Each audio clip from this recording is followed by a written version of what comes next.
J'ai bien connu les parents de ma mère et les grands-parents aussi.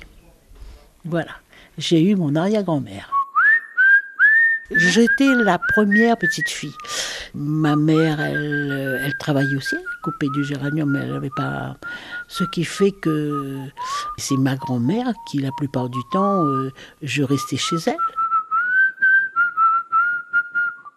Mon père travaillait loin, donc il partait, il restait toute la semaine du côté de Sainte-Suzanne là-bas.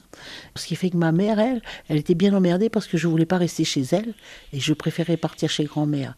Après, quand j'ai commencé à partir à l'école, c'était pas pareil. J'étais obligée de machin. Mais ma grand-mère, elle venait me chercher tous les samedis. Le samedi matin, elle venait chez ma mère. Et puis le samedi après-midi, je remontais avec elle. Parce que j'avais grandi chez elle, donc ça, je la manquais sûrement. Et il y avait 2 grandes pièces, et puis la cuisine était à part.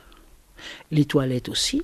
La cuisine avait un foyer qui était un peu plus haut, qui était le centre, je veux dire, la chose la principale de cette cuisine. Alors elle était en face de la porte avec un trou pour faire passer la fumée, mais il y avait toujours un lit, un petit lit. Quand je dis un petit lit, c'était fait avec du bois d'acacia qui était planté dans la terre et où le soir après dîner ou avant le dîner, les enfants se mettaient assis dessus et puis les plus petits dormaient un petit peu. Ça faisait office aussi de salle de bain. Ma grand-mère emmenait le grand bac, comme elle disait. L'eau était chauffée sur le feu de bois, parce que dès qu'on allumait le feu, ils appelaient ça un fer blanc, des grosses boîtes en métal. Je pense que là-dedans, avant, ils emmenaient de la graisse ou alors de la viande salée. Alors on les découpait, on refaisait le bord, et puis on mettait un bois en travers avec 2 clous, et on allait chercher de l'eau là-dedans. Eh bien, il y en avait un qu'on mettait sur le feu. Dès qu'on allumait le feu le soir, on mettait ça dans le coin, pas au milieu, mais dans le coin, et on mettait de l'eau dedans pour baigner. Et puis au fur et à mesure, on prenait cette eau chaude, on mélangeait avec de l'eau froide, chacun allait se baigner. Et ma grand-mère, elle nous lavait dans cette bassine qu'elle mettait dans la cuisine.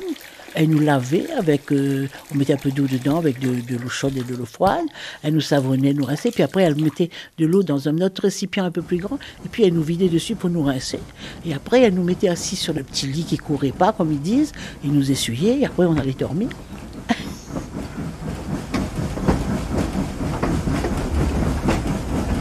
Et puis après, on est parti à Saint-André. Donc j'ai été plutôt... un peu arrachée à cette grand-mère, mais le cœur gros, mais elle nous a laissé partir. Il fallait bien que ma mère faisait sa vie et que j'allais... Mais mes sœurs qui sont nées après moi n'ont pas connu ce que moi j'ai connu. Mais grand-mère ne voyageait pas beaucoup parce elle voyageait mal, donc elle était malade. Et ça l'empêchait de voyager.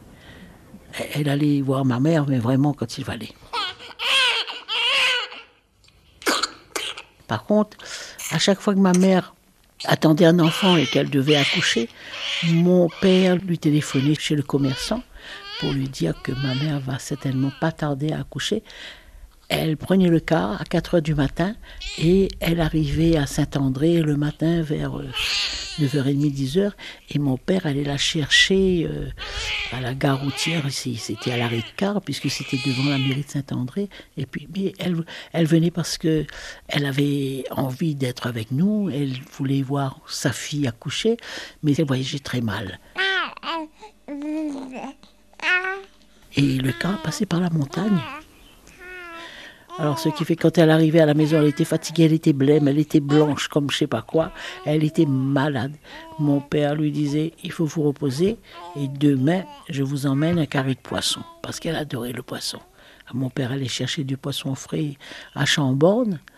Il était dans l'équipement, il connaissait plein de monde et beaucoup de gens, ce qui fait que le lendemain c'était elle qui écaillait le poisson et elle faisait son carré. Mais la chose qu'elle voulait, c'était la tête du poisson. Elle mangeait tellement qu'il ne restait plus rien.